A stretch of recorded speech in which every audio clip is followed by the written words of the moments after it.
Have them live here? No way, Richard said, shaking his head. His wife's request wasn't exactly a revelation. The writing had been on the wall for at least a year. The intervals between tear-sodden appeals for cash had become shorter and shorter, and the sums had gotten larger and larger. At first, it was the odd $50 or $60 now and then, but recently it was a regular $300 every month. Michelle's parents promised to pay it back, but he wasn't a fool. Ted and Eleanor weren't generating the kind of income to pay back their loans. They lived in a financial minefield of their own creation, and this time they'd stepped on all the mines at once. And the shrapnel was taking out Richard and Michelle, too.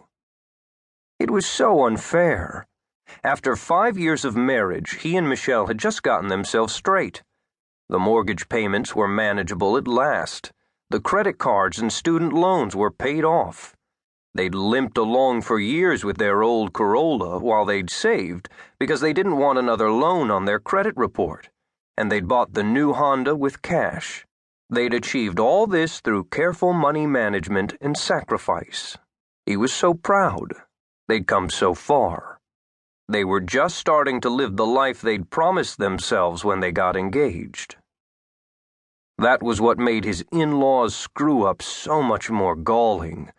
Twice Richard's age, Ted and Eleanor approached money with a teenage mentality. Only a couple of years from retirement, they had nothing to show for their lives. Their crummy 2-bedroom apartment was rented. The car was leased. Their retirement accounts and life insurance had been cashed in years ago. Retirement wasn't an option for either of them. They would have to work until they died. Damn the American dream, Richard thought. That was the cause of Ted and Eleanor's monetary nightmares. They had to show everyone they were keeping up with the Joneses. They'd spent a lifetime trying to project the image that they were at the top of their game, except their lifestyle was built on credit. He was thankful Ted and Eleanor hadn't passed on that trait to Michelle, although there had been problems when they'd gotten married. She'd run up college loans because her parents were unable to support her. Only that January had he and Michelle cleared the last of her college debts. But the nail in her credit report's coffin was the credit card she'd underwritten for her parents when no self-respecting bank would issue them one. They'd maxed it out in months with the promise they would pay it off. Of course, they never had. They are going to be evicted in 2 weeks. Do you want them to live on the streets? Michelle demanded, close to tears.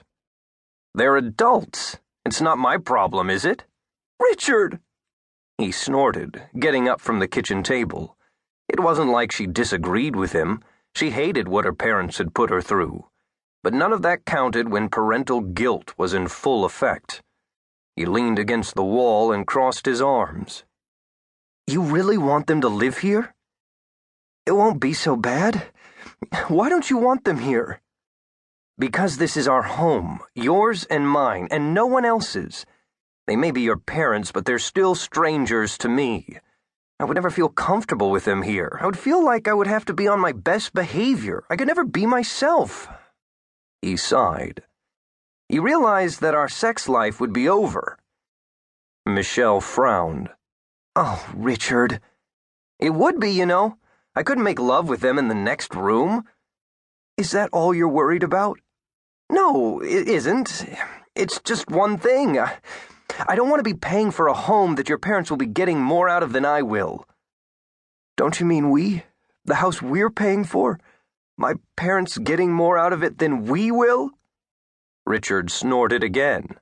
See, they're not even here and they're making our lives miserable. So what do you suggest? Tell your dad to get off his butt and get a job. Richard couldn't believe how old that comment made him sound. He's got a job. Oh, yeah, it's a doozy. Michelle's dad hadn't worked a straight job for years, ever since he was laid